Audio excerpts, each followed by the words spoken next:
¿Cómo están, amigos de Videos Bolivia? A continuación les presentamos la siguiente noticia. El 8 de mayo el presidente de Bolivia cumplió 6 meses de gestión.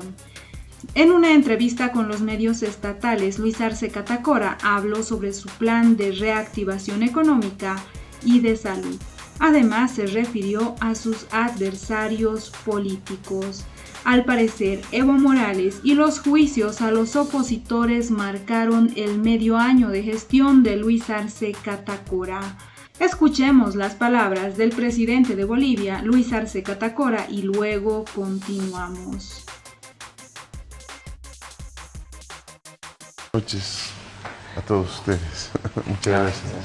Presidente, yo recuerdo que cuando usted estaba en la posición de mando, decía a su familia 5 años más de paciencia y tolerancia.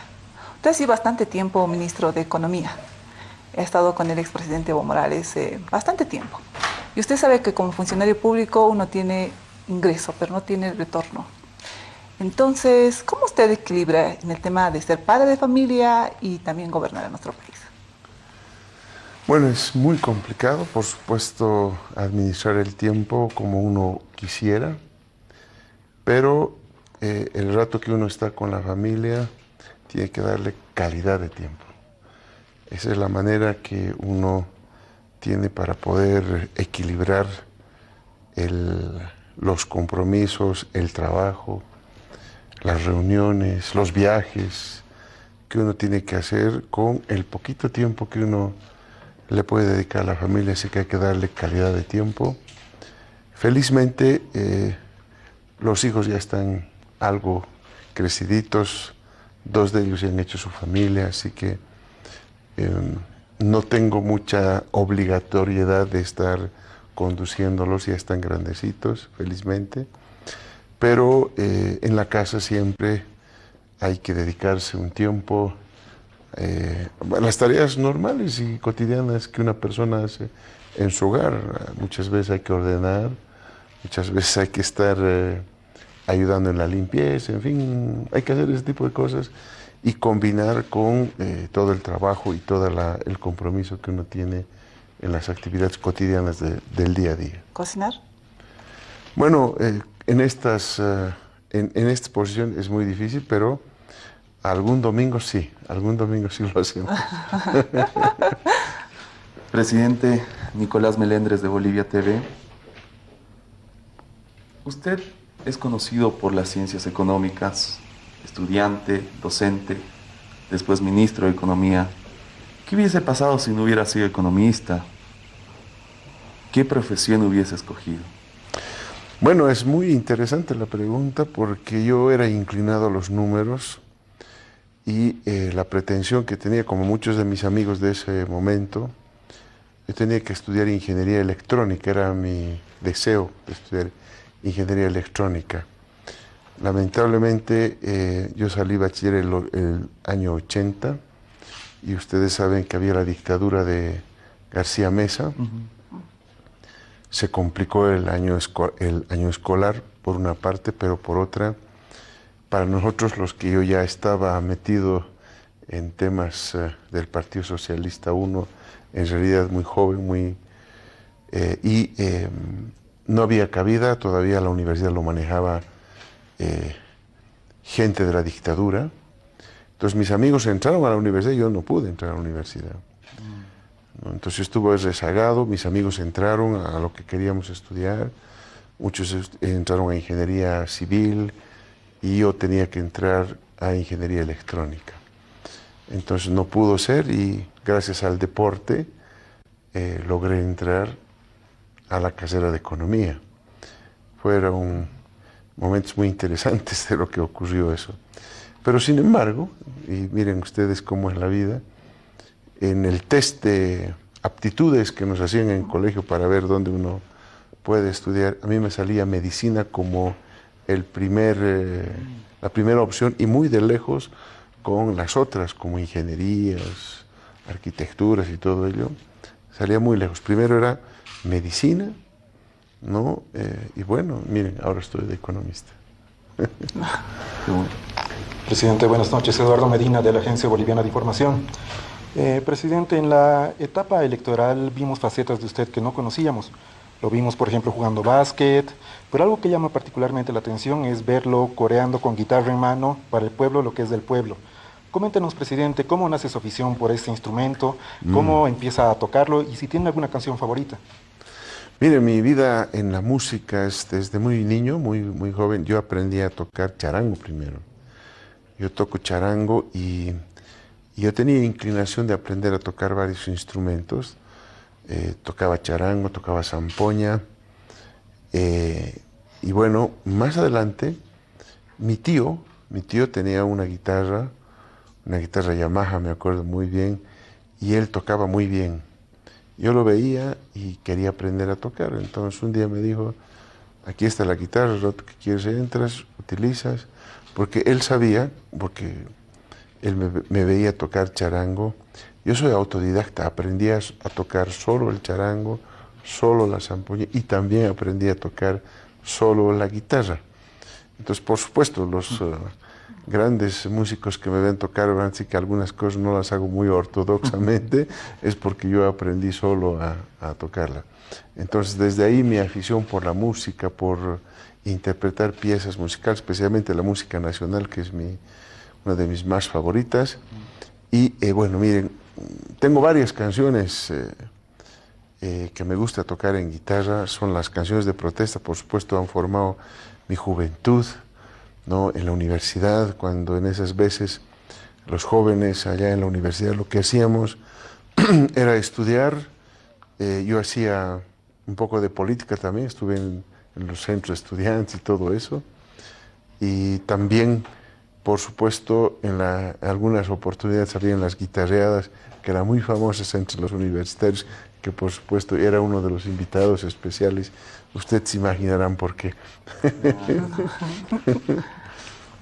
¿Cómo está, presidente? José Aramayo del Sistema Nacional de Radios de los Pueblos Originarios. Presidente, en su escaso tiempo libre, ¿cuáles son sus actividades? ¿Qué le gusta más? ¿Qué plato típico favorito de Bolivia le gusta? ¿Cuál es su equipo? Cuéntenos, por favor. Bueno, miren, el tiempo libre hoy escasea, ¿no? Pero cuando yo tenía un cierto tiempo libre, a mí siempre me ha gustado investigar, leer, es mi afición. Yo soy de muy pequeño, me gustaba la investigación y bueno, también lo aprendí solo, ¿no? a investigar, y por eso es que hemos podido elaborar varios artículos bastante innovadores en el aspecto económico, por ejemplo. O sea que el poco tiempo libre cuando tengo hay que leer, hay que investigar, hay que estudiar, me gusta. Yo creo que es una de las mejores cosas que uno puede hacer con su tiempo libre. Yo soy stronguista desde muy niño. En realidad creo que ya en mi cuna estaba el amarillo y negro, ¿no? Así que soy stronguista de corazón. Tengo recortes de los equipos desde que tengo uso de razón ahí. Tengo recortes del equipo del Stronger cuando antes del accidente de Biloco. Tengo sus fotos de los arqueros, todo ello, jugadores. Y he coleccionado siempre las fotografías del tigre, ¿no? Mi plato favorito es, por supuesto, un plato muy típico boliviano, muy paceño, que es el fricasé. Gracias, presidente. Hay dos momentos especiales en esta última etapa antes de que sea usted mandatario de Bolivia. El primero es la salida hacia México, el momento de salir, de irse de la patria. Y el segundo, cuando emiten su nombre en el Palacio Legislativo, donde dicen Luis Arce Catacora, presidente del Estado Plurinacional de Bolivia. ¿Cuáles son los sentimientos que usted tenía en esos dos momentos? Bueno, el primer momento, por supuesto, una enorme tristeza, ¿no? La forma en que tenía que salir de mi país, porque pese a que tenía el salvoconducto, la policía boliviana y algunos agentes en el aeropuerto hicieron todo para que no me vaya. O O sea que no es cierto eso de que yo tenía el salvoconducto y me fui feliz. Felizmente había algunos compañeros, entiendo, en el aeropuerto que han tomado algunas imágenes de lo que ocurría. Si no hubiese sido por una actitud muy decidida de la embajadora de México, del embajador de Uruguay que me acompañaban en ese momento, yo le aseguro que no me hubiera ido pese a tener un salvoconducto. Y también hay que reconocer de un diplomático argentino que estaba ahí en ese momento, porque todos los que estábamos yendo en ese viaje, ¿no? Algunos inclusive que estábamos también en la embajada, ya estaban abordando el avión, ¿no? Ya estaban, yo no había pasado migración porque no había la instrucción de que yo pueda pasar migración para tomar el avión, pese a tener el salvoconducto firmado por el gobierno de facto. Entonces yo sentí una profunda tristeza de cómo yo estaba saliendo de mi propio país, ¿no? Queriendo ser ultrajado, me querían hacer pasar por el escáner donde hacen pasar pues a los narcotraficantes, ¿no? Yo en mi vida hubiera pensado que hubiesen ellos o un policía pensó que yo estaba relacionado con el narcotráfico, pero eran instrucciones que recibían ellos para hostigarnos hasta el último momento, para no dejarnos ir en realidad, porque ese era el objetivo, que yo no salga del país, repito, pese a tener un salvoconducto. Entonces yo me iba triste porque dejaba a la familia, ¿no? Al margen de dejar a la familia, dejaba mi pueblo, mi país, y yo tenía que salir por cuestiones de salud, porque yo me hago hacer un examen, ya estaba en deuda con el médico, porque yo tenía que estar, si no me equivoco, en septiembre, octubre, ya tenía que estar haciéndome los exámenes de rutina que me suelo hacer por las condiciones de salud que tenía anteriormente. Entonces me hacen un control, yo tenía que hacer, porque cuando ya es un poco más exceda, ya uno no puede, yo tenía que salir, y estábamos ahí saliendo en el mes de diciembre, ¿no? Entonces me iba triste porque dejaba a la familia, dejaba a los amigos, dejaba mi país, y bueno, uno decía, ¿cómo puedo salir yo en estas condiciones de mi país luego de haberle dado todo, ¿no? Fue un triste momento. Pero la historia nos reivindica cuando las organizaciones sociales en Argentina nos nominan como uno de los candidatos por el movimiento al socialismo.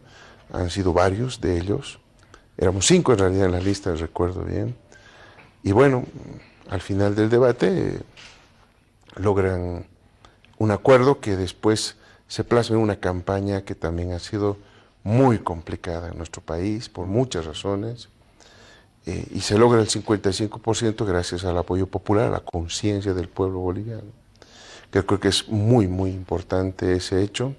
Y bueno, ya en el Palacio, bueno, uno dice, caramba, miren, uno salía en esas circunstancias y uno vuelve al país luego de una campaña muy, muy dura, muy arriesgada inclusive, porque estábamos en plena pandemia y había que hacer campaña, había que tener roce con las personas, con el pueblo, había que escuchar en cada uno de los 9 departamentos lo que el pueblo estaba pensando, lo que sentía en ese momento el pueblo y lo que quería el pueblo boliviano.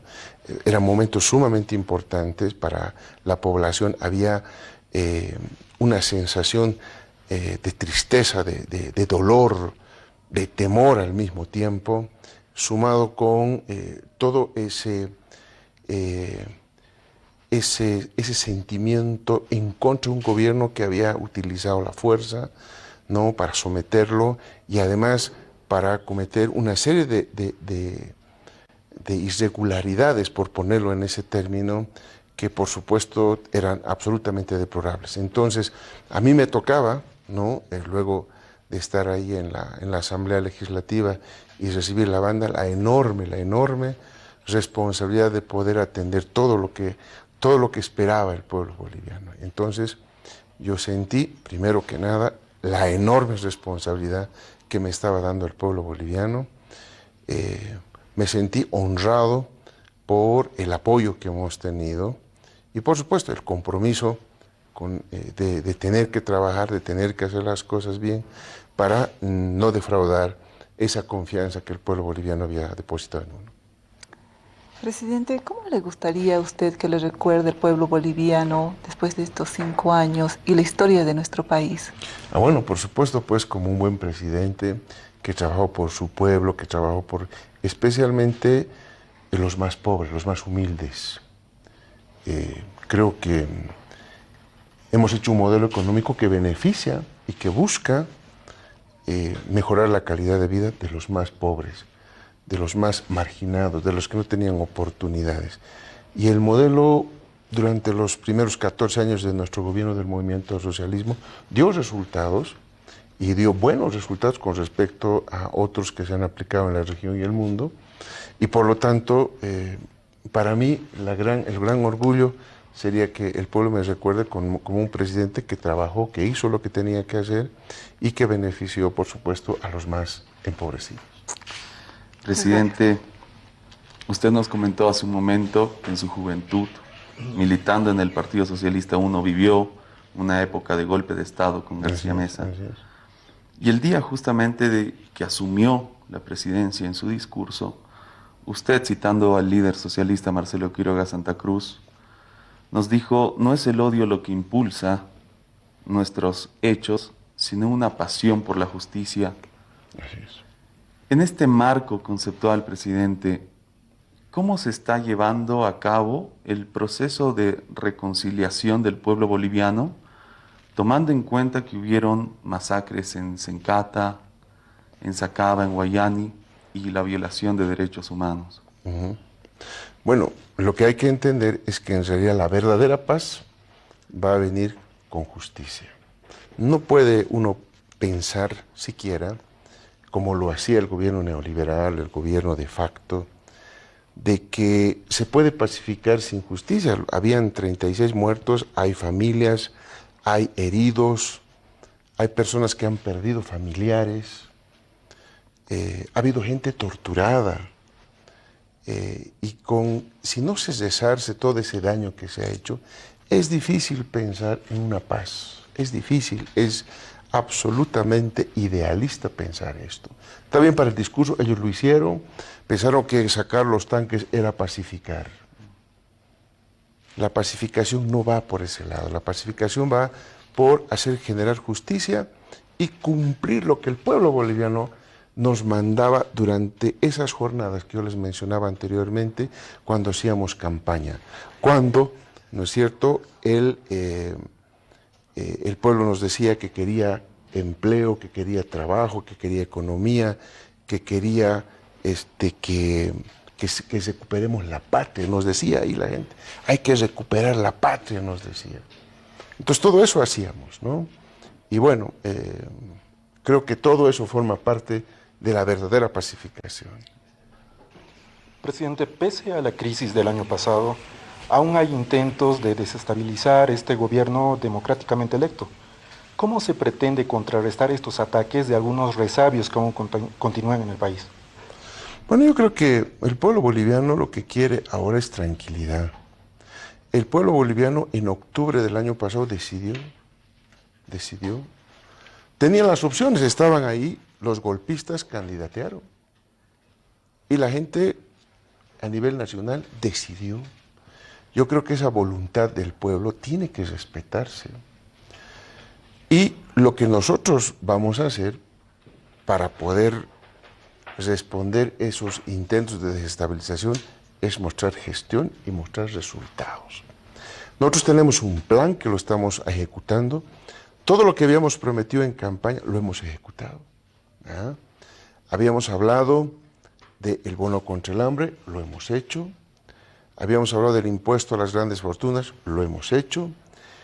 Hemos hablado de recuperar la patria y hemos implementado nuestro nuevo modelo económico, social, comunitario y productivo, lo hemos vuelto a incorporar y está dando resultados porque ya los indicadores económicos empiezan a mostrar buenos signos económicos.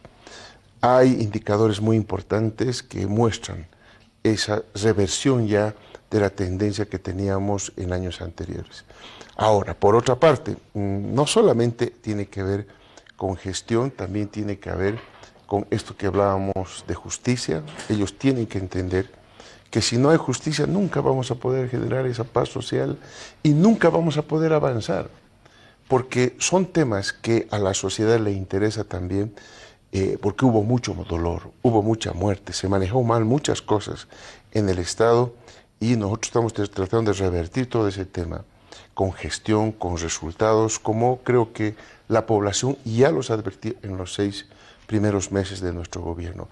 Al empezar no había tests por ejemplo, para el coronavirus. Tenemos ahora test, hemos distribuido gratuitamente a la población para que se haga. Tenemos vacunas, hemos mejorado la dotación de elementos de bioseguridad a la población, hemos relanzado el proceso educativo en el país cuando el año pasado simplemente su incapacidad de los golpistas hizo que tuvieran que clausurar el año escolar. Nosotros hemos arrancado el año escolar, hay educación para los niños, para los jóvenes, en fin, yo creo que hemos hecho varias cosas al margen de lo económico, que la gente está esperando, el pueblo está esperando eso, y poco a poco está viendo que la cosa va mejorando, y va a ir, en la medida que vayan pasando los meses, la población va a ir notando también que vamos mejorando cada vez más. Muy bien, presidente, en estos 6 meses se ha visto que varios actores políticos que han participado en el gobierno de facto y que además tienen denuncias de corrupción principalmente sobre el nepotismo, también sobre afectación a las empresas estatales, hoy acusan al gobierno de vulneración de sus derechos y de persecución política, incluso en foros internacionales.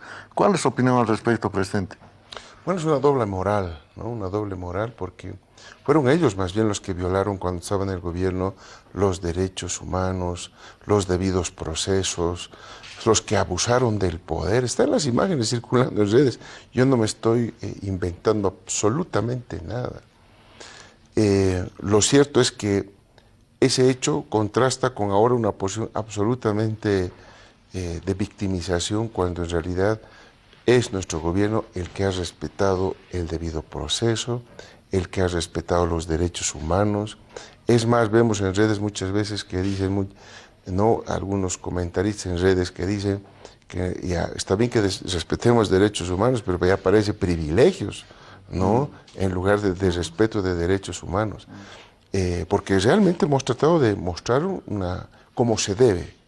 A la gente se debe tratar como gente, pese a lo que haya hecho, merece un juicio responsable, que se respeten los debidos procesos, que se defienda, ¿no?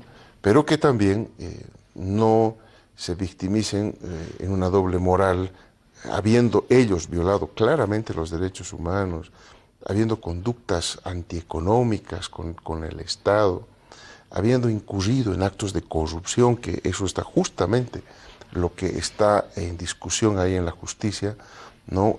La corrupción no puede ser una persecución política, es un tema que hubo daño económico al Estado. Eso es lo que nosotros nos tocan por obligación, porque si yo no lo hago como presidente de denunciar todos estos hechos, claramente la ley 1178 va a caer sobre el que no denuncia, el que no hace nada, sabiendo que han habido estos temas. Eso claramente lo establece la normativa.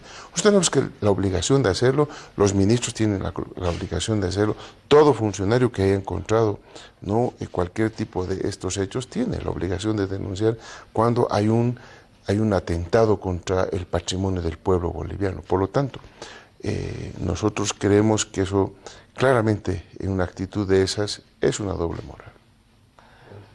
Presidente, durante la etapa del gobierno de facto y también durante el gobierno que hemos tenido, siempre han estado en tela de juicio los medios de comunicación. ¿Cuál es su opinión sobre los medios ¿Y qué rol considera usted que deben utilizar o deben manejarse en los medios de comunicación en Bolivia?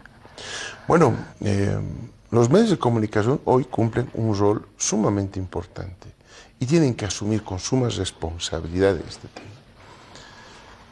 Hoy necesita la gente información, pero información fidedigna, real, de lo que está pasando en el país, porque en su momento hubo cuestionamientos a los medios de comunicación que salía del pueblo boliviano, que nosotros veíamos con mucha preocupación, porque un sector tan importante en la sociedad es el sector que transmite la información a la gente.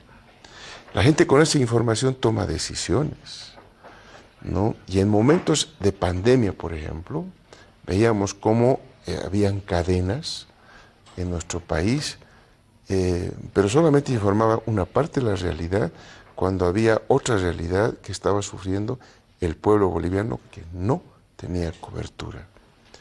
Entonces, aquí nuestros medios de comunicación tienen que darse cuenta que tienen un rol sumamente importante y que tienen que saberlo llevar adelante con absoluta responsabilidad e imparcialidad, mostrando justamente que son esos medios de comunicación. Y nosotros creemos aquí que nuestros medios de comunicación tienen todavía la posibilidad de poder corregir, algunos, no todos, felizmente, esa actitud hacia el pueblo boliviano. Yo veía, ¿no?, en la campaña lo que decían nuestros compañeros, el pueblo, sobre los medios de comunicación, y nos preocupaba porque eran adjetivos calificativos bastante duros contra los medios de comunicación. Está la gran oportunidad que tienen los medios de reivindicarse con el pueblo, de cumplir ese rol fundamental de informar. Presidente, el tema del gobierno de facto se ha marcado por la vulneración de derechos humanos, el tema de la corrupción, la paralización de obras. Eso lo han notado todos los bolivianos, hace un gobierno nefasto. Presidente, uno de los temas importantes es la industrialización del litio, que ha quedado paralizado. ¿Cómo se va a reactivar, asumiendo que en algún momento el MAS-IPCP tenía el objetivo de que Bolivia sea el corazón energético de Sudamérica? ¿Cómo retomamos esta obra? Bueno, muchas obras han estado paradas y mucho de la estrategia que se tenía para dejar un país con un crecimiento sostenido lamentablemente se han truncado, y por eso nosotros nos referimos a una reconstrucción de la economía en ese sentido. En el tema del litio, por ejemplo, el haber estado al margen del negocio de la producción del carbonato de litio, del cloruro de potasio, en fin, durante 11 meses, ha sido fatal, porque nuestra ILB se frenó, se paró, pero la tecnología a nivel mundial siguió avanzando en el mundo. Cuando nosotros retomamos el proyecto, me reuní con la gente de ILB, me informaron la situación en la que estaba, hicimos las proyecciones de cuánto tiempo nos podría llevar con la tecnología que estábamos llevando adelante. Y estamos hablando que el 2026, 2027, recién estaríamos disfrutando de una producción importante de litio y de baterías de litio que queremos. Eso, lamentablemente, nuestra economía no iba a aguantar. Tenemos estos 5 años para reconstruir la economía y para sentar los cimientos de un crecimiento sostenido. Y entre ellos tiene que ver con el litio. Hoy el litio cobra como nunca una importancia gravital en el mundo, porque todo se está transformando de los combustibles fósiles, la energía en función de energía en base a fósiles hacia energías alternativas. Y el litio se convierte claramente en una opción de acumulación de energía eléctrica que puede servir para vehículos hídricos o simplemente eléctricos. Entonces, tenemos que hacer esto, tenemos que recuperar todo el tiempo perdido, porque el año 2019, producto justamente de movilizaciones, ¿no?, se paró el proyecto que ya estaba avanzado con los alemanes, y ahora hay que dar un salto cualitativo porque la tecnología hoy felizmente nos permite cambiar la tecnología que estábamos efectuando el 2019 por una nueva que se llama de extracción directa de litio, que nos puede permitir acortar periodos de tiempo. En lugar de estar pensando 2026, 2027, ya podríamos estar hablando de 2024, 2025. Y usted dirá, pero son 2 años. Sí, 2 años en que todo puede pasar con el mercado del litio. Entonces, Bolivia tiene que apurarse. Tenemos que apretar el acelerador en la industrialización del litio, y eso es justamente lo que se le instruyó a nuestro ministro de Energía y Hidrocarburos, que hace poco nomás ha tenido un evento con varias empresas extranjeras que han venido a mostrar las virtudes de las diferentes tecnologías dentro de este marco de la nueva tecnología de extracción directa de litio. Esto nos permite acortar tiempos y por lo tanto empezar a recibir como país beneficios de la exportación de litio y baterías de litio de una manera mucho más oportuna, porque la economía boliviana necesita tener una diversificación. Estamos hablando de la industrialización del gas, del hierro del mutún, de la exportación de energía eléctrica, de la producción de alimentos, en fin, varias cosas, pero entre ellas también está la industrialización del litio. Muy interesante, señor presidente. En este marco de la reactivación económica, usted ha recibido básicamente un país que ha sido golpeado por un gobierno de facto, por una pandemia mal administrada. Sin embargo, en estos 6 meses de gobierno se ha mostrado una estabilidad en los precios y al mismo tiempo una estabilidad económica. ¿Cómo se explica? ¿Qué factores y qué medidas se han venido tomando para hacer esta reactivación económica progresiva? Bueno, es muy importante esa pregunta porque es clave para entender lo que viene. Primero hay que recordar que estábamos atravesando una crisis económica que tenía 2 fuentes. La primera, la que nunca han querido aceptar los economistas neoliberales, fue el retorno del neoliberalismo desde noviembre del año 2019 en el país. ¿Y cómo se manifestó este neoliberalismo? Se cortó la inversión pública, como mencionaba aquí nuestra amiga periodista. Se congelaron las inversiones públicas, primer elemento. Segundo, se le dio mayor protagonismo a la empresa privada. Si no, vean el problema BOA Amazonas, por poner simplemente un ejemplo, ¿no? Luego, posteriormente de ello, ¿no?, viene la pandemia. O sea, ya estábamos mal, ya la economía estaba en caída por la aplicación del modelo neoliberal que afectó noviembre, diciembre de 2019, enero, febrero y marzo, 5 meses de aplicación pura de modelo neoliberal, porque recién en marzo, convengamos que recién ingresa el COVID al país. Entonces hubieron 5 meses donde el neoliberalismo puro actuó y, por supuesto, esas medidas equivocadas hicieron que caiga la producción en el país. Hubo una desaceleración, pero tan grande, que solo en el primer trimestre, si la memoria no me falla, estamos hablando de una caída de cerca de 6 puntos porcentuales del Producto Interno Bruto. Entonces, luego viene, evidentemente, la pandemia. Y eso, de la manera en que es encarada la pandemia en el país, ¿no?, termina de hundir todo lo poco que quedaba parado luego de la aplicación del retorno del neoliberalismo en el país. Y hemos tenido ese cerca del 12% de caída del Producto Interno Bruto, como nunca, ni siquiera en la época de la UDP, ¿no? Para quienes recordamos, quienes tenemos algunas canitas, sabemos y nos acordamos lo que era el periodo de la UDP, no tuvimos este indicador tan grande de caída, cerca del 12% del Producto Interno Bruto. Eso es muy grande. Entonces realmente estábamos atravesando una crisis profunda que venía de y la pandemia lo que hizo fue algo que a nosotros nos costó levantar la demanda interna, el consumo de los bolivianos, la inversión de los bolivianos. Y la pandemia, juntamente con la equivocada política económica neoliberal que se aplicó desde noviembre del 2019, sedujo a añicos la economía, mató la demanda interna, mató la producción, mató la inversión nacional. Entonces teníamos una tarea sumamente complicada, que la seguimos encarando, por supuesto, pero las políticas tenían que ser de acuerdo al diagnóstico que se tenía.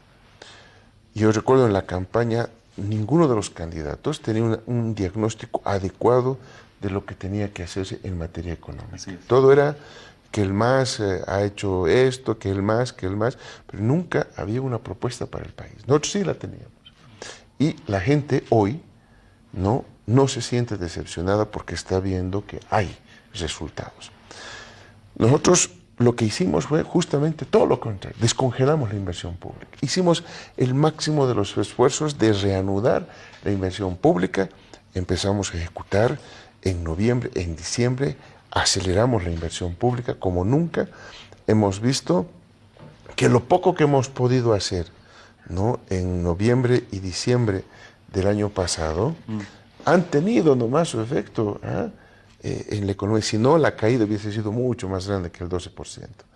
Entonces, hemos tenido un buen efecto en esos 2 meses y en todos esos 2 meses ya se formulaba el bono contra el hambre, que era una política que la aplicamos para justamente incrementar la demanda interna que estaba prácticamente shock. Es como tener un paciente en coma y de pronto, ¿qué se le da a ese paciente en coma y además un coma inducido, ¿no? ¿Qué se le da para que pueda reaccionar? Uno de esos elementos fue la inyección de recursos a través del bono contra el hambre. Segundo, reactivamos la inversión pública, ¿no? Y para eso tuvimos que diseñar este impuesto a las grandes fortunas, tratar de recoger lo que se podía en impuestos, en fin, reactivar nuestras empresas públicas que estaban sin liquidez.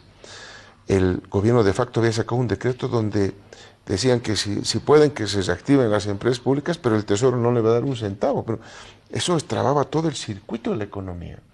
Porque, por ejemplo, teníamos un gran problema en minería. En minería, Huanuni vendía el estaño a la fundidora, y también las empresas cooperativas y privadas vendían estaño a Vinto, pero Vinto no tenía plata para pagarles. Claro.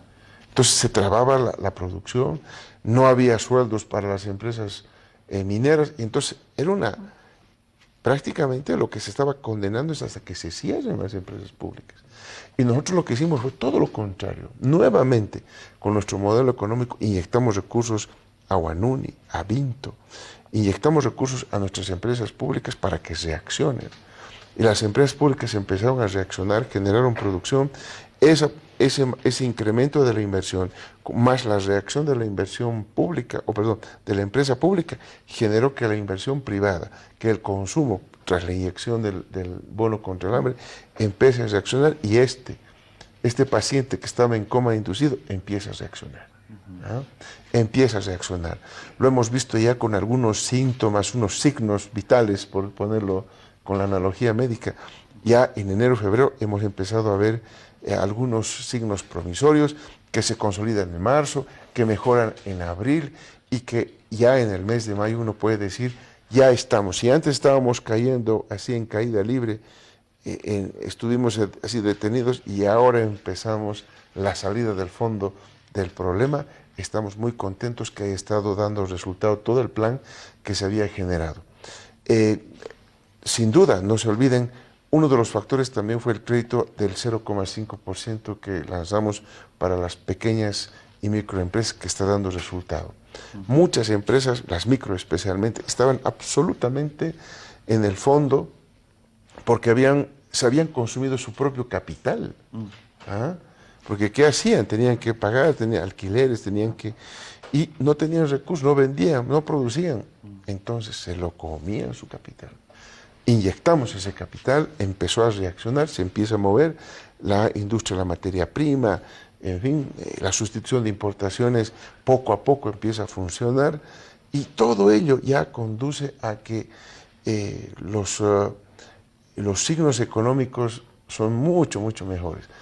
Hay un indicador muy interesante del impuesto al valor agregado que mide un poco cómo reacciona el consumo, y el consumo ha subido en cifras muy importantes, entre un 20 y 25% de incremento en los primeros meses de este año del impuesto al valor agregado. Es una cifra muy importante que nos mide la reacción. Otro hecho muy importante que yo no quiero dejar pasar fue lo que ocurrió en el mes de octubre y noviembre del año pasado, que también sirvió de mucho a la economía. Durante la campaña que estuvimos haciendo el año pasado en plena pandemia, había un indicador que el gobierno de facto nunca quería, y inexplicablemente los medios de comunicación también no lo mencionaban. Era un incremento inusitado de dólares en el Banco Central de Bolivia. ¿Ah? Las ventas de dólares durante toda la campaña fueron incrementándose.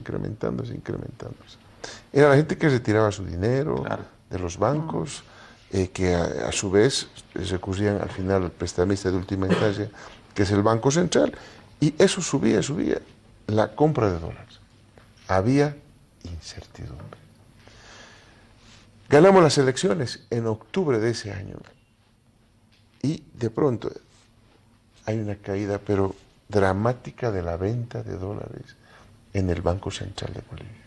Es impresionante. Eso ocurre inmediatamente después del resultado de las elecciones, lo que claramente evidenciaba que la población tiene una alta confianza en el buen manejo económico que vayamos a hacer en el país. Eso fue fundamental, porque de pronto esa venta de dólares reflejaba una variable, ¿no?, que se llaman las reservas internacionales, que es una variable muy importante y que ya estaba, ya en el gobierno de facto realmente hemos llegado a cifras muy bajas, ¿no?, y nosotros hemos tratado de mantenerlas, y hemos subido en los últimos meses un poco, cierto, son 200 millones de dólares que subieron las reservas, pero ya, claro, es un cambio de tendencia, ¿no?, de tener una caída persistente, de pronto subir 200 millones, miren cómo nos hemos alegrado cuando hemos visto ese cambio de tendencia que hemos visto en el indicador. Y como ya las otras cifras han empezado a corroborar este hecho, como el saldo positivo de la balanza comercial, ¿no?, y todavía sin hacer mucho en tema de buscar financiamientos externos ni nada de eso. Entonces, todo eso apunta a que ya estamos saliendo del fondo del problema, y que, claro, la reactivación, el crecimiento va a ir lentamente, pero en la línea y la dirección correctas, ¿no? Entonces estamos contentos, pero eso no quiere decir que nos vayamos a cruzar de brazos, por supuesto. Hay todavía bastante arsenal de política económica que tenemos que ir aplicando, que ya está diseñado, que hay que ir poco a poco y gradualmente, porque tampoco al paciente, ¿no?, que está saliendo de coma, uno tiene que meterle pues todas las vitaminas, no sé, el suero, todo. No, es hasta el suero entra gota a gota, para que reaccione el paciente. Y eso es exactamente lo que hay que calcular, el momento preciso de ir poco a poco introduciendo las políticas en el momento preciso, para que el paciente vaya recibiendo, vaya asimilando todo eso, y tengamos una recuperación sostenible, que mañana no vaya a haber recaídas, ¿no?, que este paciente vaya recuperándose de manera sólida hasta encontrar ese crecimiento sostenido que nosotros estamos proyectando. Por lo tanto, hay noticias muy alentadoras de lo que está sucediendo en la economía. lo vemos en los indicadores, les repito, y estamos conscientes de que no hay que dejarlo a este paciente, de que hay que permanentemente estar vigilándolo para que los signos vitales no solamente recuperen los correctos, sino que haya una buena evolución de la recuperación de la economía. Muy bien. Presidente, justamente durante el gobierno de facto se cuestionó el rol social de los bonos, incluso se modificó su alcance y se pretendió eliminarlos. Detállenos, por favor, presidente, cuál es el impacto social y económico que tiene el bono contra el hambre, que benefició a más de 4 millones de personas. Bueno, nosotros como movimiento al socialismo, y está incorporado dentro del modelo económico, social, comunitario, productivo, los bonos juegan un doble papel. Es un servicio a la sociedad, es un apoyo a ciertos sectores en la sociedad, cumple un rol social, pero también cumple un objetivo económico. En el caso del Juancito Pinto, la renta dignidad, todos tenían su objetivo, ¿no? El caso del bono Juancito Pinto, recordemos, era eliminar la deserción escolar, ¿no? En el caso de la renta dignidad, por ejemplo, era justamente dar una pensión especialmente a los que nunca han accedido a la pensión y que han sido trabajadores, como son el caso de los trabajadores del agro, que luego de cumplir su vida útil no recibían nada, luego de haber aportado tanto al país, reciben hoy su renta dignidad. En fin, siempre ha tenido un objetivo social, pero también tenía el objetivo de redistribución del ingreso. El patrimonio de los bonos es del movimiento al socialismo. Nosotros lo introdujimos. Fuimos los primeros en poner esa política económica que tenía este sentido social y económico que nos dio resultado para justamente tener una distribución más equitativa del ingreso entre la población. Nos han criticado durante todo el tiempo los bonos y fuimos nosotros en nuestro documento, Primero la Vida, ¿no? Que lo sacamos en campaña, cuando vimos que el gobierno de facto sacó su plan contra el coronavirus, que era simplemente un plan absolutamente muy... superficial. No, y además de usar la fuerza coercitiva de meternos todos. La forma de pelear contra el coronavirus había sido encerrarnos todos en nuestras casas, ¿no? Yo creo que ese no era el mejor camino, pero bueno, nos encerraron, usaron la fuerza para ello y se habían descuidado de algo muy sencillo que nosotros le hicimos notar en campaña, que era, ¿y qué es de la gente? ¿Qué es de la gente que vive al día y que ahora, en ese momento de cuarentena, no podía salir a trabajar, que vive al día? Y nosotros le pusimos los bonos. Y evidentemente, luego de nuestra propuesta, el gobierno de facto lanzó sus bonos. Y desde nuestro punto de vista, eran simplemente, al principio, eran los bonos nuestros, era el Juancito Pinto, la renta dignidad, porque inclusive usaron nuestra plataforma que teníamos para pagar estos bonos, para pagar sus bonos que ellos se inventaban. Era cambiarle el nombre, nada más, a lo que nosotros ya habíamos hecho. Y luego se inventaron otros bonos más.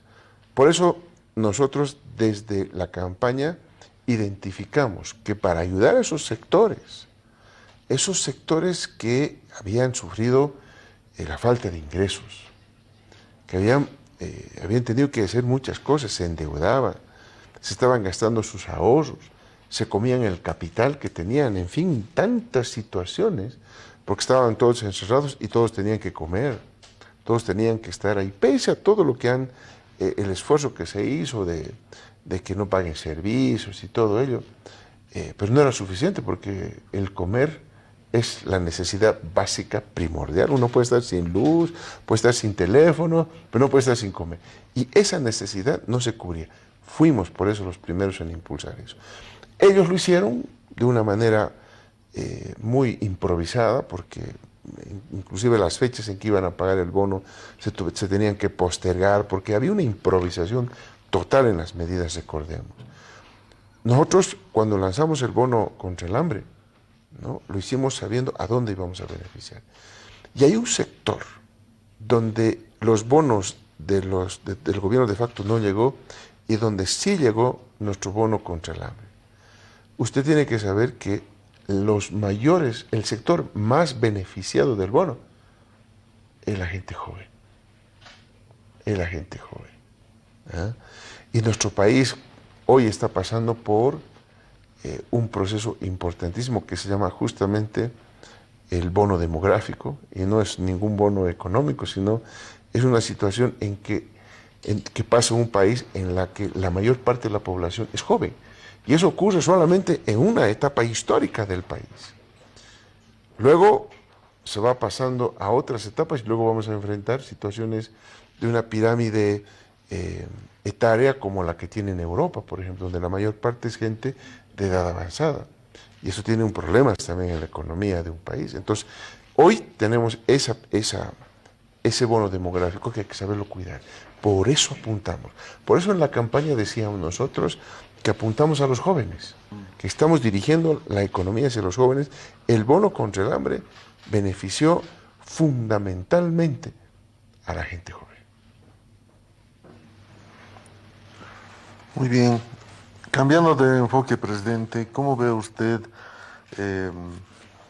la perspectiva de la economía, considerando que nuestros principales compradores del gas boliviano, Brasil y Argentina, están en una recesión y una crisis, ya sea por producto de la pandemia o por las crisis de cada país, ¿no? Bueno, este tipo de crisis nosotros ya la hemos experimentado en el pasado. No es nuevo que baje la demanda de gas del país, o en otras ocasiones nosotros hemos experimentado una caída de los precios de venta y por lo tanto reducción de los ingresos del país. Ya lo hemos experimentado, no es nuevo. Sin embargo, en este periodo tiene una característica fundamental. En la Argentina, ¿no? Ellos yo creo que van a seguir demandando nuestro gas por un tiempo más. Sin embargo, el Brasil ha mostrado un cambio de su política de compra del gas boliviano, que por supuesto requiere y amerita una respuesta también por parte del país para poder buscar soluciones en este sentido. Ahí, por ejemplo, ya se está pensando y está trabajando YPFB en eso, en hacer nuevas plantas, por ejemplo, de urea.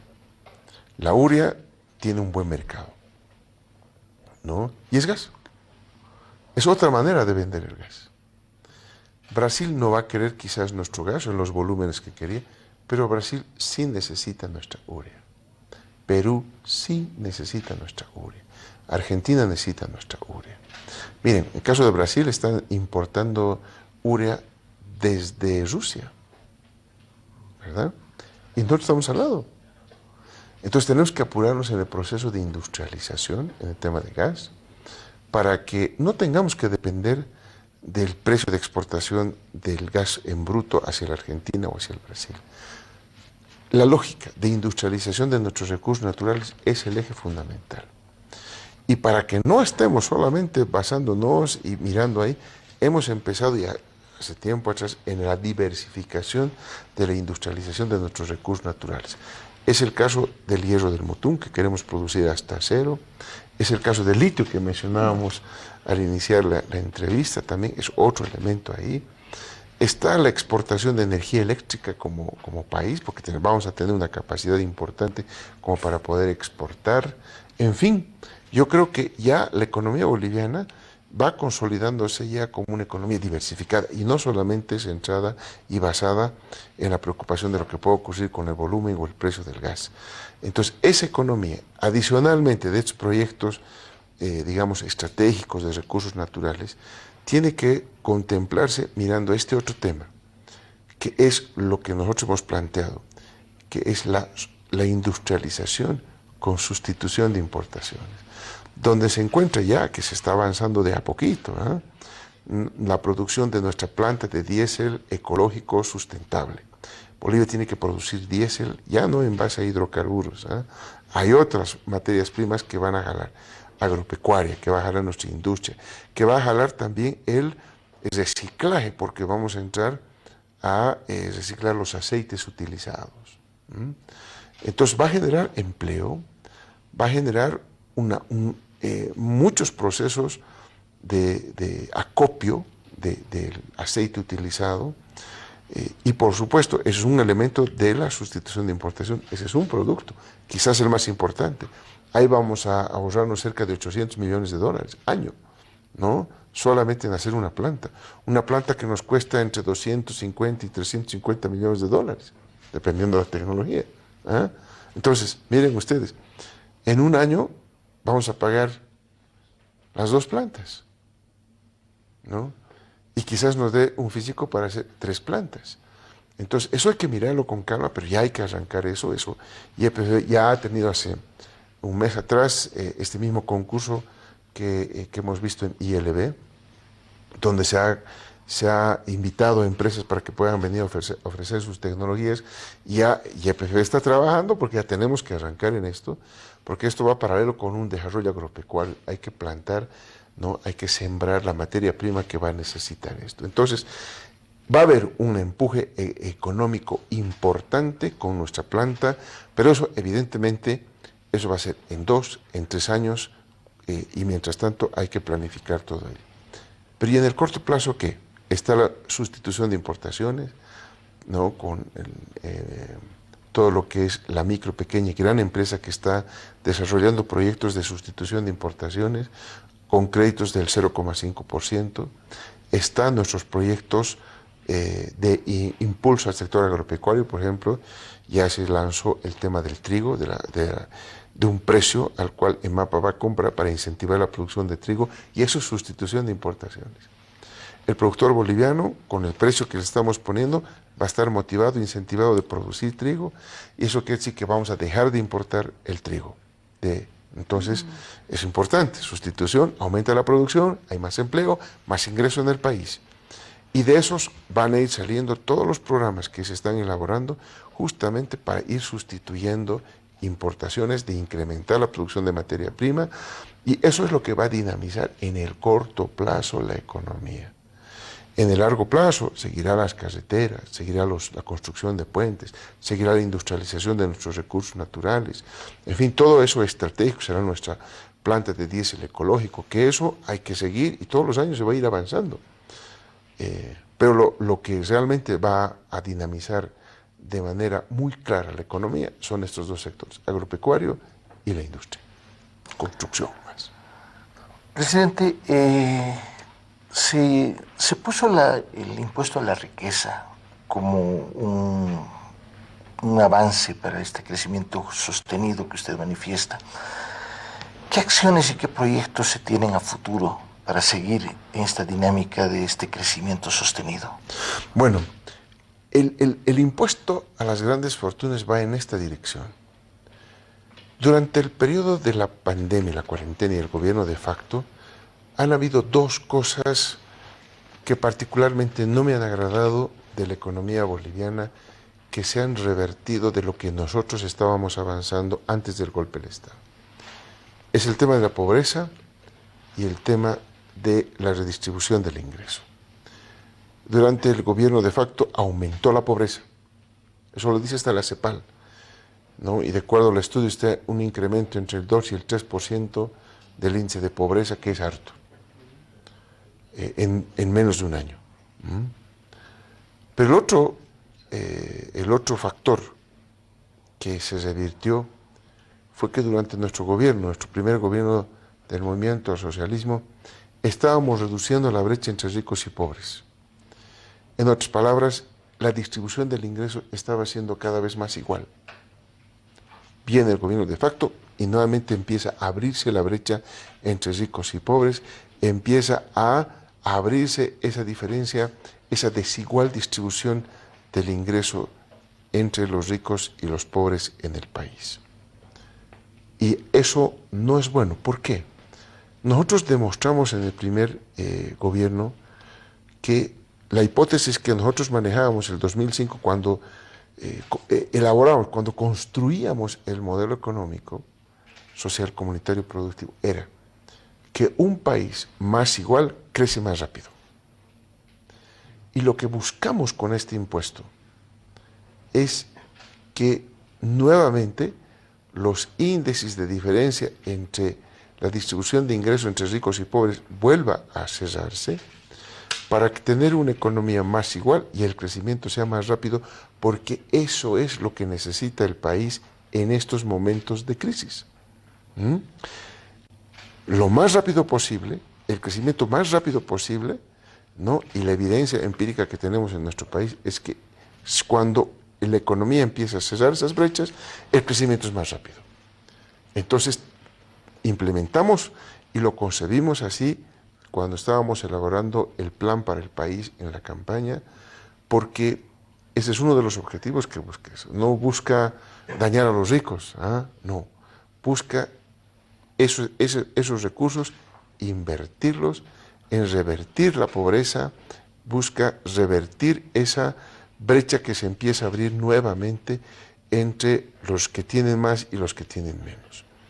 Entonces, esa política que está establecida en el modelo económico, la traducimos en el bono contra el hambre, en el impuesto a las grandes fortunas, porque eso nos ha permitido detener una primera instancia y poco a poco, con políticas que vamos a ir haciendo redistributivas del ingreso, vamos a ir revirtiendo nuevamente esa tendencia de tener otra vez una apertura de la brecha entre ricos y pobres para nuevamente irla cerrando, para acelerar el crecimiento económico que todos estamos esperando, porque cuando se da ya esa situación va a haber empleo, va a haber ingreso y la gente va a estar mucho más contenta porque va a ver que la economía que estamos recuperando es la economía que dejamos antes del 2019. Y uno de los temas inherentes es el tema de la pandemia que ha azotado al mundo entero. Presidente, hace semanas atrás el canciller brindaba una conferencia de prensa y el gobierno en su conjunto daba a conocer que se había iniciado una campaña internacional. Liberen las patentes, se decía, porque este es un tema que afecta a la humanidad.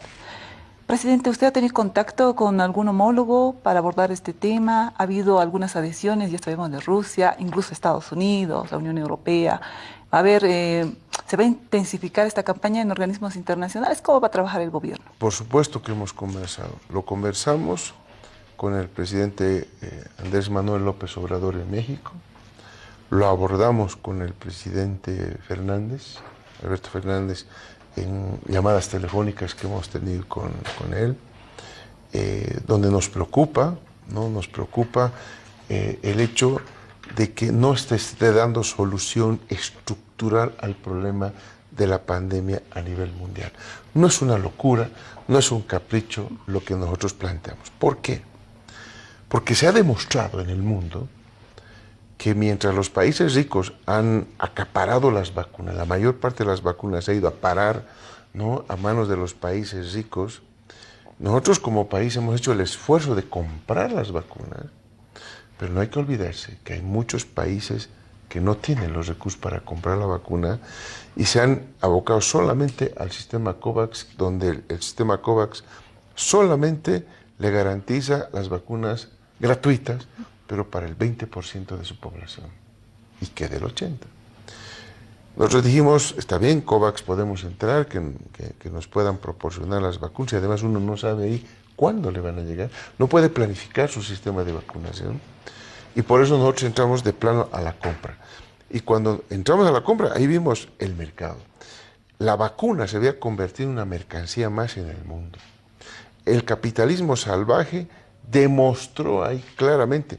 Yo no creo que en este momento haya duda en el planeta de que existe el capitalismo salvaje, está ahí.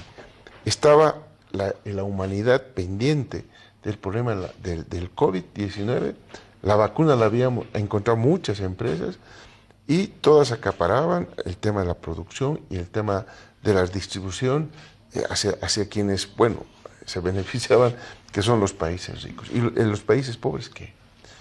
Pero nada sería eso, porque si de pronto ya se vacunan los ricos y resuelven su problema, nosotros vacunaremos a nuestra población, resolveremos nuestro problema. Pero no es así, porque las cepas se van generando justamente porque hay países que no toman medidas contra el COVID, ¿no?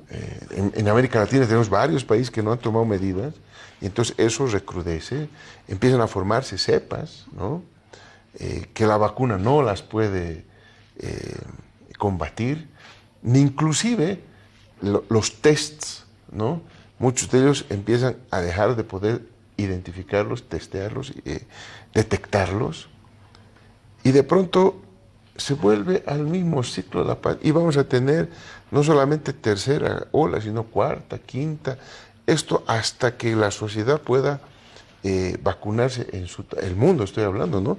El mundo entero se pueda vacunar y de pronto todos puedan tener de manera equitativa el acceso a las vacunas. Por eso es que nosotros proponíamos, ¿no? Inclusive yo al presidente Putin le planteé que Bolivia pueda producir la vacuna Sputnik aquí en nuestro país, porque la verdad, si no hacemos una cosa de esas, no vamos a resolver el problema estructural en el planeta del coronavirus. Hoy estaremos comprando una vacuna, mañana tendremos que comprar la tercera dosis que va a tener la carga que tiene las otras cepas que no están contempladas en la anterior, y así sucesivamente vamos a estar en el tiempo de vacuna tras vacuna y sin poder resolver estructuralmente el problema. Por eso es que nosotros salimos con esa lógica de plantearle al mundo entero. Lo hicimos en varias oportunidades en los foros que nos ha permitido. Nuestro canciller también ha salido en esa línea, que la hemos discutido, la hemos planteado en nuestro propio gabinete, para que todos estemos conscientes de este problema verdadero que está detrás de las vacunas.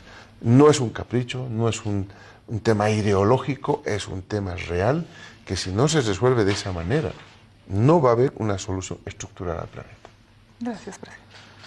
Presidente, haciendo comparación con la administración de la pandemia durante el gobierno de facto, en ese entonces se había prometido 500 respiradores que tardaron en llegar con sobreprecio y cuando llegaron no funcionaban. Hoy en día esos mismos actores que administraron mal la pandemia y en un momento, por ejemplo, como el Colegio Médico, no reclamaba, ¿no?, como hoy en día lo hace, anunciando paros. ¿Cómo es que ustedes vienen enfrentando, ¿no?, esta adversidad o doble moral de estos actores que en un momento no supieron administrarla bien a la pandemia? Bueno, lo primero ahí es que el Colegio Médico formaba parte del gobierno de facto, ¿no? Era parte del gobierno, ¿no? Y por eso es que claramente nunca le hicieron una sola huelga, ni un paro, ni movilizaciones, ni nada, porque sencillamente eran parte del gobierno.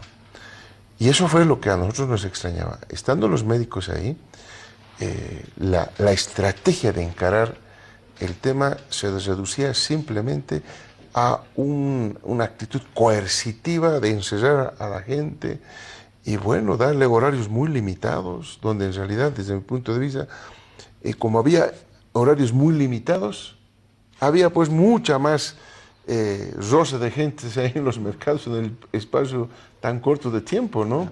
Yo veía España, por ejemplo, en esos momentos, España, ¿no? Uno podía ir cualquier rato a comprar y había una cuarentena muy rígida en España. Aquí era mucho más rígida, dándote 2 horas o 3 horas para ir a comprar todo, imagínense, todo el mundo en el mercado, entonces ahí era pues peor. Bueno, en fin, tantas cosas que se equivocaron. Pero lo cierto es que nosotros entendimos dónde están las fallas que ellos cometieron y nosotros hemos planteado una estrategia totalmente diferente. ¿Qué hacía el gobierno de facto? Uno, no hacían tests, pruebas, no había. Y si uno se hacía, bueno, después de 2 semanas les daban el resultado. Y además encontraba uno las pruebas del PCR muy caras porque no existía. El gobierno no distribuía oportunamente y en la cantidad necesarias las pruebas. Entonces, ¿qué ocurría? La gente no sabía, los asintomáticos no sabían que tenían. Entonces seguían contagiando a más y más personas, por una parte. Por otra parte, como ya yo me hacía el test y en 2 semanas recién tenía mi resultado, quién sabe que hasta eso ya estaba nuevamente o contagiado o bueno, ¿no? En fin, tantas cosas que podían ocurrir.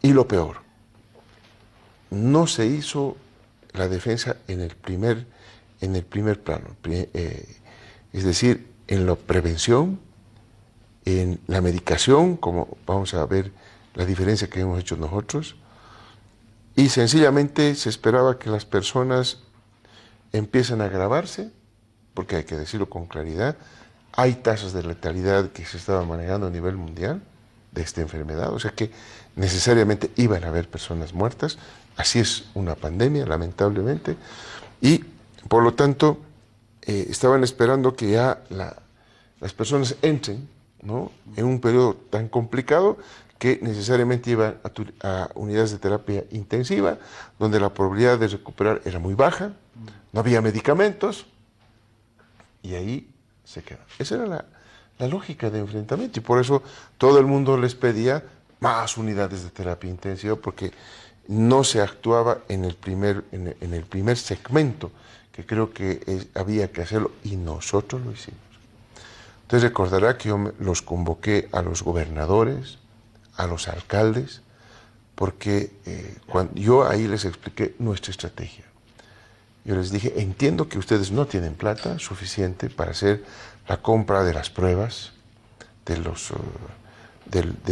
equipo de bioseguridad, en fin, todo ello, y de las vacunas.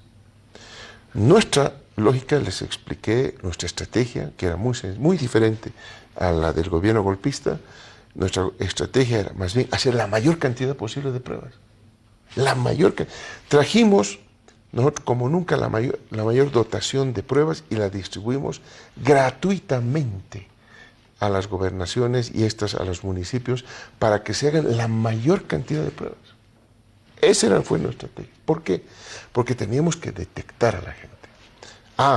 Porque cuando a una gente se le hacía el test y se detectaba que estaba con coronavirus, esa persona, ¿no?, ya tenía que tener un cambio de conducta, por supuesto. Tenía que medicarse, tenía que cuidarse, tenía que cuidar a la familia, quizás aislar. Evidentemente hay una lamentable situación que hemos visto en nuestra población, que la población tenía miedo de ir a los hospitales. No quería internarse, ¿no? Entonces, ¿qué ocurría? La gente se quedaba en su casa, con el potencial peligro de contagiar a la familia, pero sin un seguimiento médico, un control médico que le vaya haciendo el asesoramiento profesional correspondiente para sacarlo del problema. Entonces, medicina casera o las recetitas que ponían ahí, se curaban con lo que sea. Aquí nosotros dijimos, eso no puede ocurrir, o se aísla a esa persona detectada con nuestras pruebas, antígenos nasales, que le hemos distribuido gratuitamente a toda la población, o más bien se lo aísla o se lo medica, ¿no? Entonces la medicación era importante, ¿no? Ahí recordarán ustedes que se oponía mucha gente al uso del dióxido de cloro. A algunas personas les dio resultado. En la mina, los mineros resolvieron su problema con dióxido de cloro. Muchas familias, especialmente en el área rural de nuestro país, resolvieron su problema con plantas medicinales, medicina tradicional. Y el ministro de gobierno de esa época se hacía la burla de la medicina tradicional. En fin, cometieron pues errores garrafales. La gente no les hizo caso, sabía que si no había pues medicamentos o no alcanzaba el bolsillo, tenía que recurrir a este tipo de cosas. Se resolvieron de cierta manera. Pero lo importante es que uno sepa que está enfermo para medicarse. Y eso ocurrió, empezó a medicarse la gente. Entonces, el objetivo nuestro era reducir la letalidad, y lo logramos. Y adicionalmente a esto, estas tareas tenía que hacerlas el municipio y la gobernación. Y nosotros, las vacunas. ¿No? Nosotros entramos al gobierno en noviembre, ya a fines prácticamente de diciembre, ya habíamos recibido las pruebas antígenos nasales y ya las estábamos distribuyendo. Ya habíamos contratado las vacunas, ¿no? En fin, todo ya estaba diseñado de tal manera que ahora tenemos pruebas antígenas, medicación, aislamiento y vacunas. Entonces, de esta manera, el índice de letalidad realmente lo hemos bajado. En el periodo, en la primera ola con el gobierno de facto, tuvimos una de las índices de letalidad más altas del planeta. éramos el quinto, sexto país en el planeta con la más alta tasa de letalidad. Nosotros eso lo hemos bajado mucho menos. Estábamos algo más de 6 en el gobierno de facto y nosotros lo bajamos a menos de 2. Y eso, por supuesto, se logró en base a la estrategia que acabo de mencionar, y eso nos diferencia absolutamente de la estrategia que usó el gobierno de facto, que era encerrarte, y si te estabas mal, bueno, a unidad de terapia intensiva con la probabilidad de que te mueras, muy alta. ¿No? En cambio nosotros no, atacamos en el primer frente. Detección, medicación, aislamiento, vacuna. Esa fue la estrategia y los resultados hablan por sí solos. Presidente, justamente tras la llegada de las vacunas que fueron gestionadas por el gobierno, se activa la prueba piloto de vacunación masiva. ¿Cuáles son los resultados, presidente, y qué mensaje recibe la población con la aplicación de esta medida por parte del gobierno? Bueno, primero que realmente la gente va muy esperanzada a los lugares. Hemos visitado varios lugares donde se estaba aplicando la vacuna en estos planes piloto. Está un elemento más para poder asegurar su vida. Estamos hablando de vidas, ¿no? Así que eso fue lo que me transmitieron ahí. El agradecimiento al gobierno, por supuesto. Es gratuita la prueba. Eso es muy importante porque la mayor parte de la gente que ha ido a estos lugares es gente humilde, gente que no tiene recursos. Y entonces estamos salvando la vida. Yo recuerdo cuando empezamos el plan de vacunación, realmente habían situaciones que arrancaban lágrimas cuando habían personas que se hacían vacunar que estaban con enfermedades base en la primera instancia, porque recordemos, primero se vacunaron los médicos, todos los médicos vacunados. Luego las personas que tenían enfermedad base, y ahora estamos yendo a todas las personas que tienen de 60 años para arriba.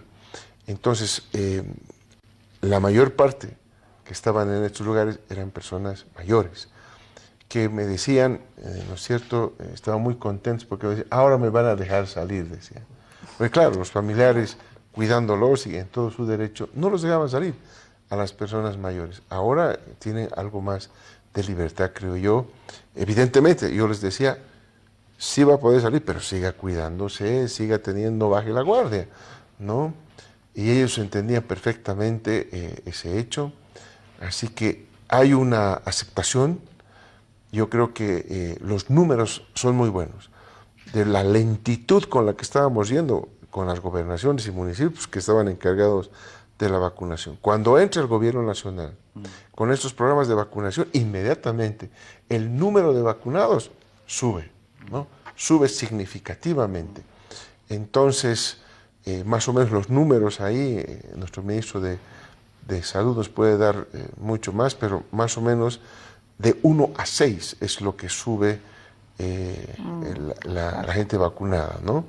Entonces, ha sido significativo el salto y felizmente en el mercado hemos logrado conseguir algunas vacunas, porque ahorita el problema, como les decía, es encontrar vacunas. No hay vacunas.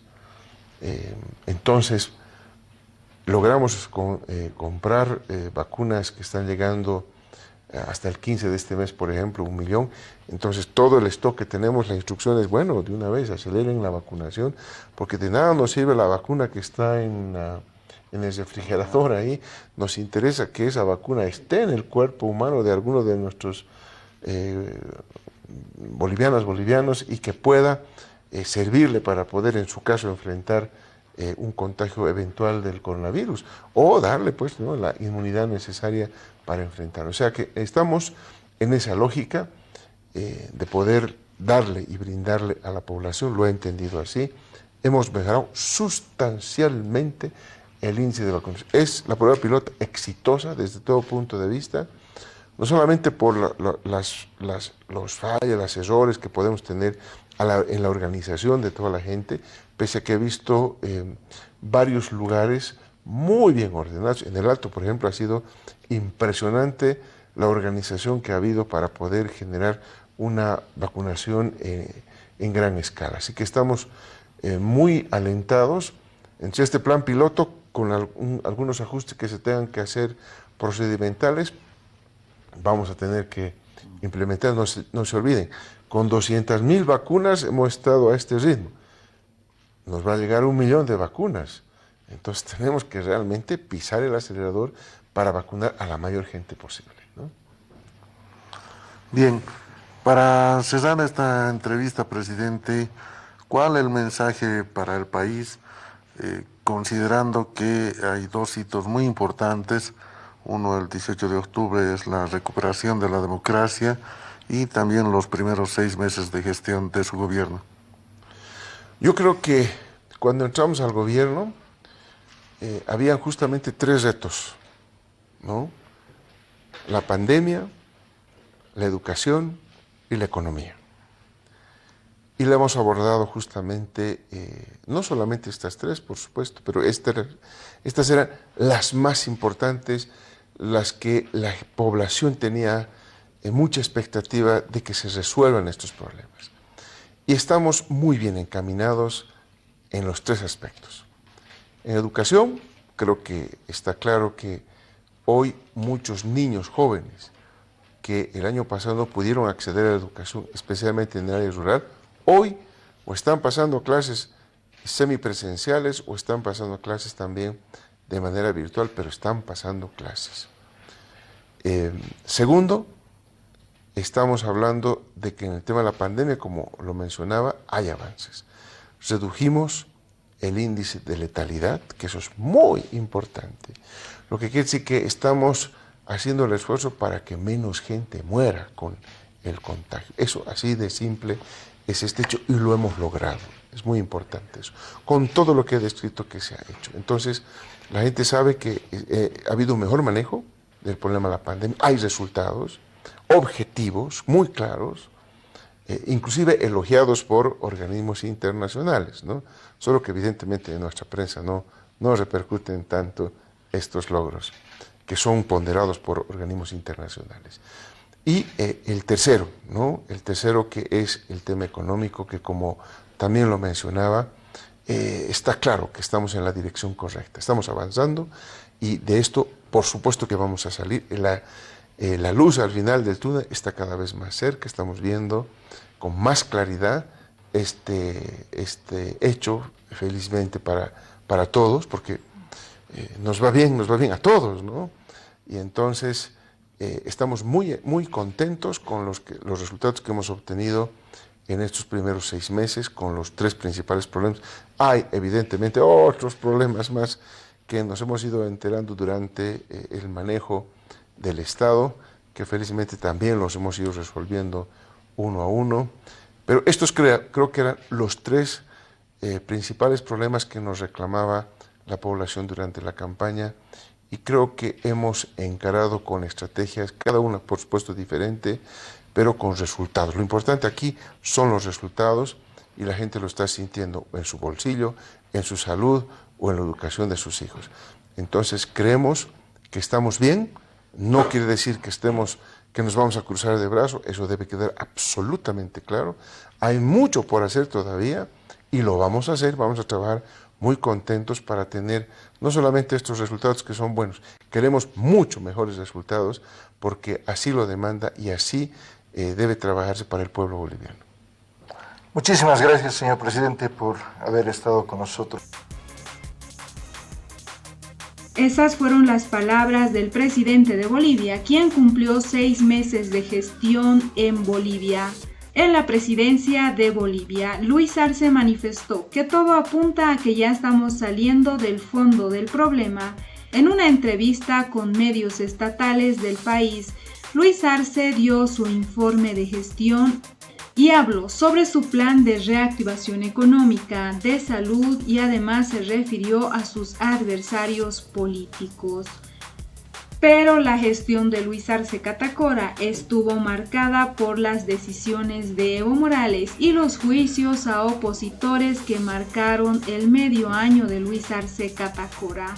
Afirman que la persecución y el fracaso de la reforma judicial y la sombra de Evo Morales sobre su gobierno marcan sus primeros 6 meses de presidente. ¿Qué opinan ustedes al respecto? de este informe de 6 meses de gestión por parte del presidente Luis Arce Catacora.